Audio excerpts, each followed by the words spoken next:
Hello everyone, मैं देव प्रजापति निष्कर्ष education पर फिर से एक बार आपका स्वागत करता हूं। आज हम पढ़ेंगे चैप्टर 5 9th क्लास का chapter number 5 the fundamental unit of life cell. Cell किसे बोला जाता है? इस चैप्टर में हम पढ़ेंगे फर्स्ट में डेफिनेशन ऑफ सेल, कोशिका की डेफिनेशन क्या है ये देखेंगे। सेकंड पढ़ेंगे हम डिस्कवरी ऑफ सेल, कोशिका को किसने खोजा, कौन कौन से ऐसे साइंटिस्ट थे जिन्होंने कोशिका की डिस्कवर किया। थर्ड आता है हमारे पास इसमें सेल थ्योरी, कौन से ऐसे साइंटिस्ट थे जिन्होंने सेल थ्योरी दी। इसके बाद पढ़ेंगे हम सेल ऑर्गन्स। सेल ऑर्गन्स में हम पढ़ेंगे कि कौन कौन से कोशिका के अंदर कौन कौन से अंग पाए जाते हैं, उन सबको हम पूरा एक एक करके पढ़ेंगे। फर्स्ट हम देखेंगे सेल वॉल, कोशिका भित्ति क्या होती है। सेकंड देखेंगे हम सेल मेम्ब्रेन।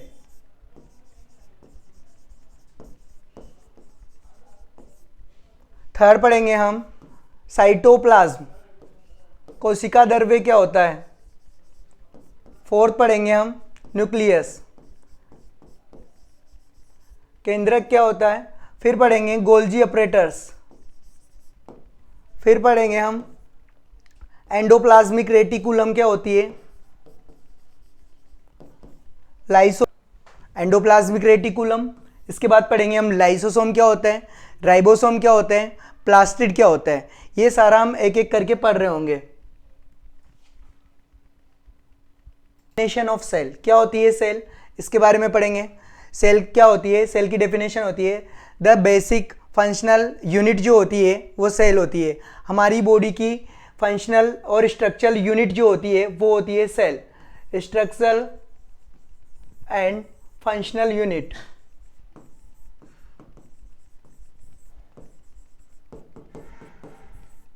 ये होती है सेल। सेल की बारे में बात करेंगे, सेल डिस्कवरी, सेल को डिस्कवर किसने किया उसके बारे में देखेंगे।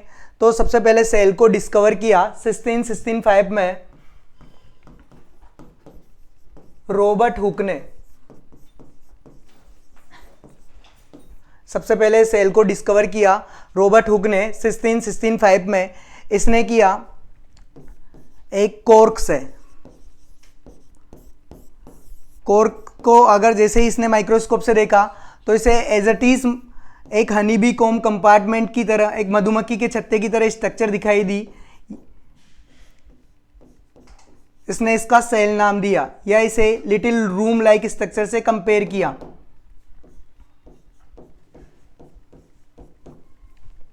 इसके बाद में ये तो थी डेड सेल। इसके बाद में लिविंग सेल का सबसे पहले अध्ययन किया एक साइंटिस्ट और आता है जिसने लिविंग सेल को डिस्कवर किया, उसका नाम था एंटोनी ऑन लीवेनहॉक। इसने पॉन्ड के वाटर से क्या किया, पॉन्ड का वाटर लिया और पॉन्ड के वाटर में लिविंग सेल को डिस्कवर किया। पॉन्ड के वाटर में लिविंग सेल को डिस्कवर किया एंटोनी ऑन लीवेनहॉक ने। इसके बाद अदर साइंटिस्ट आते हैं जैसे रॉबर्ट ब्राउन, वो न्यूक्लियस को डिस्कवर करते हैं। इसके बाद में पुरकिंजे जो प्रोटोप्लाज्म को डिस्कवर करते हैं। इसके बाद में पढ़ेंगे हम डिस्कवरी ऑफ सेल।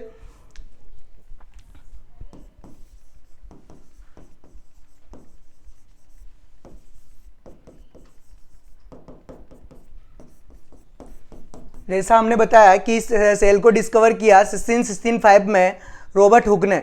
इसके बाद ये तो थी डेड सेल। इसके बाद में लिविंग सेल को डिस्कवर किया एंटोनी ऑन लीवेनहॉक ने। एंटोनी ऑन लीवेनहॉक ने पॉन्ड के वाटर में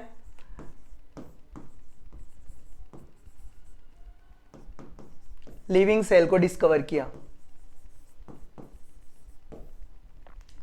अब देखेंगे हम सेल थ्योरी। सेल थ्योरी जो होती है वो दो साइंटिस्ट देते हैं, एक होता है स्लाइडेन, एक होता है श्वान। इन्होंने कहा कि जो भी ऑर्गेनिज्म है, जो भी जितने भी अर्थ पर ऑर्गेनिज्म पाए जाते हैं वो जो होते हैं वो किससे मिलके बने होते हैं, सेल से मिलके बने होते हैं। और प्रत्येक ऑर्गेनिज्म जो होते हैं उनकी सेल जो होती है वो बेसिक और फंक्शनल यूनिट होती है। इसके बाद में इन्होंने सेल को जो है ज़्यादा एक्सप्लेन नहीं किया। इसके बाद सेल थ्योरी को एक्सप्लेन किया एक साइंटिस्ट और आया, विर्चोव। विर्चोव ने जो है सेल थ्योरी को डिस्कवर किया। इसने बताया कि सेल जो होती है वो पुरानी सेल से ही नई सेल का फॉर्मेशन होता है। एक एक करके जो होती है पुरानी सेल से क्या बनती है, न्यू सेल बनती है। तो ये बताया रॉबर्ट विर्चो ने। अब पढ़ेंगे हम सेल ऑर्गेनल्स। क्या होते हैं सेल ऑर्गेनल्स, एक एक देखेंगे।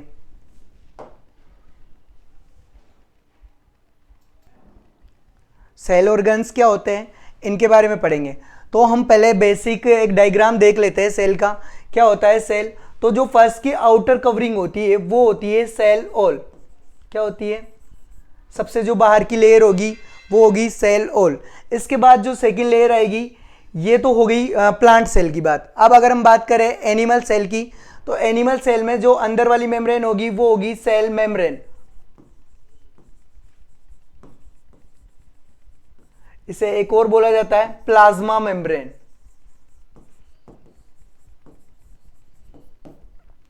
इसके बाद इसमें जो कंटेंट भरा रहेगा, फ्लूइड लाइक सब्सटेंस जो भरा रहेगा, उसे बोला जाएगा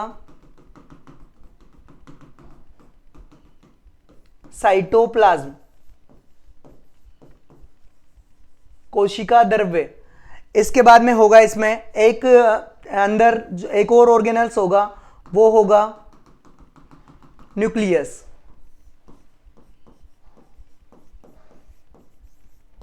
और इस न्यूक्लियस के अंदर भरे हुए जो फ्लूइड लाइक सब्सटेंस इसके अंदर भी भरा होगा ना, तो इस वाले फ्लूइड लाइक सब्सटेंस को बोला जाएगा न्यूक्लियोप्लाज्म।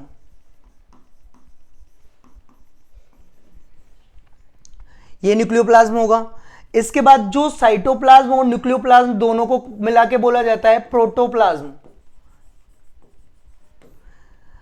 इसके बाद इसमें सेल ऑर्गन्स होते हैं, यहां पे माइटोकॉन्ड्रिया पड़े रहते हैं। यहां पे क्या लगी होती है, गोल्जी एपरेटर्स लगे होते हैं।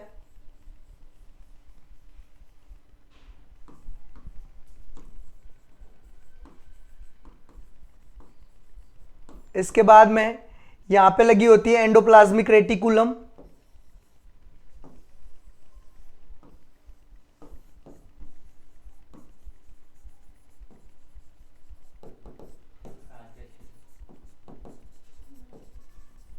इन सारे को हम जो है वो एक एक करके पढ़ रहे होंगे।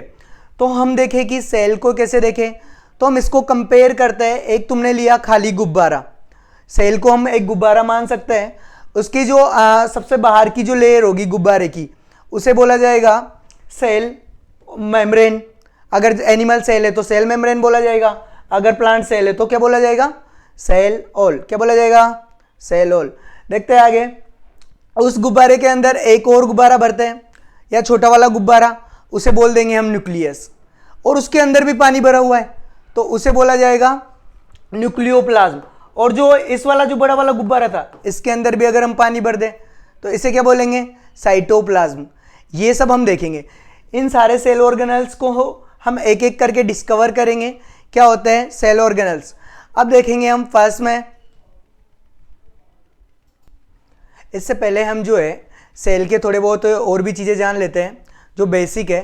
फर्स्ट देखेंगे हम यूनिसेलुलर ऑर्गेनिज्म क्या होते हैं, उसके बाद पढ़ेंगे मल्टी सेलुलर ऑर्गेनिज्म क्या होते हैं, प्रोकैरियोटिक सेल्स क्या होती है, यूकैरियोटिक सेल्स क्या होती है। इन सारे को एक एक करके पढ़ेंगे। यूनिसेलुलर क्या होते हैं, फर्स्ट इसकी बात कर लेते हैं। क्या होता है यूनिसेलुलर, ऐसे ऑर्गेनिज्म जो केवल एक सिंगल सेल से मिलकर बने होते हैं उन्हें क्या बोलेंगे, यूनिसेलुलर। इसके बाद में जो मोर देन सिंगल सेल से मिलकर बने होते हैं, एक से अधिक कोशिकाओं से मिलकर बने होते हैं, उन्हें क्या बोलेंगे, मल्टी सेलुलर। अब देखो, अगर ये एक सिंगल सेल से बन रहे हैं और ये multi more than single cell,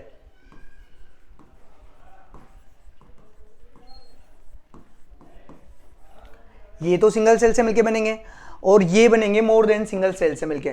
अब क्या होगा, यूनिसेलुलर जो होंगे उनमें से एक ही सेल है तो सारा काम कौन करेगी, ओनली सिंगल सेल। तो इनका जो सारा काम करती है वो केवल एक ही सेल करती है, और इनमें जो है वो सारा काम एक से ज़्यादा सेल्स करती है। जैसे डाइजेशन अलग करेगी, एक्सक्रीशन अलग करेगी, है ना। इसके बाद पढ़ेंगे हम प्रोकैरियोटिक और यूकैरियोटिक सेल्स। इनका मैं आपके लिए एक शॉर्ट ट्रिक्स के साथ सारी को एक साथ खत्म करने का बोल रहा हूँ। कैसे करते हैं, प्रोकैरियोटिक सेल्स का सिर्फ एक याद रखना है, न्यूक्लियस या तो एब्सेंट कर दो। बहुत सी बुकों में रखा है न्यूक्लियस मेम्ब्रेन जो होती है वो एब्सेंट होती है, या बहुत सी में न्यूक्लियस जो होता है वो डेवलप नहीं होता। ये तीन चीजें हैं, या तो न्यूक्लियस एब्सेंट हो सकता है, न्यूक्लियस मेम्ब्रेन जो होती है वो डेवलप नहीं हो सकती, तो ये तो होगा प्रोकैरियोटिक। यूकैरियोटिक वो होगा जिसमें न्यूक्लियस जो होगा वो कंप्लीटली डेवलप होगा, ठीक है, न्यूक्लियस क्या होगा, डेवलप होगा, न्यूक्लियस क्या होगा, डेवलप हो रहा होगा। अब देखेंगे हम और बाकी जितने भी सेल ऑर्गन्स है वो प्रोकैरियोटिक में क्या रहेंगे, एब्सेंट, और यूकैरियोटिक में क्या रहेंगे, प्रेजेंट। जैसे हम देखेंगे माइटोकॉन्ड्रिया प्रोकैरियोटिक में क्या होगा, एब्सेंट, यूकैरियोटिक में क्या होगा, प्रेजेंट।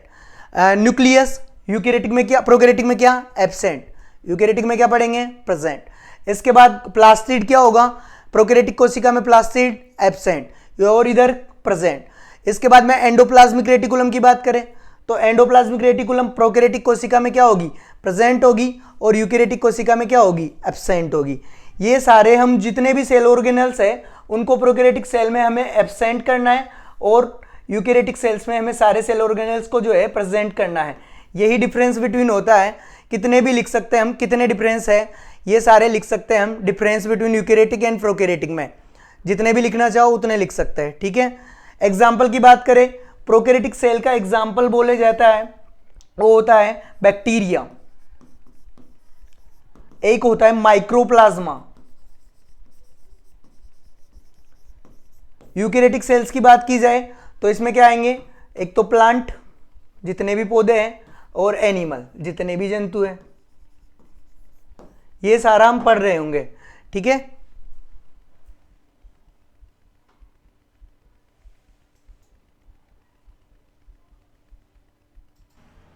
इसके बाद जो है हम जितने भी सेल ऑर्गन्स होंगे उनको डिफरेंट डिफरेंट एक एक करके पढ़ेंगे। फर्स्ट में पढ़ेंगे हम सेल मेम्ब्रेन क्या होती है उसके बारे में देखेंगे।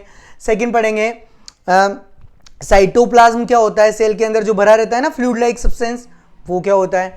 इसके बाद में न्यूक्लियस क्या होता है, देखा था ना वो। उसके बाद में न्यूक्लियस के अंदर जो फ्लूइड भरा रहता है, न्यूक्लियोप्लाज्म क्या होता है वो देख रहे होंगे। ये सारे जो है हम एक एक करके पढ़ रहे होंगे, ठीक है।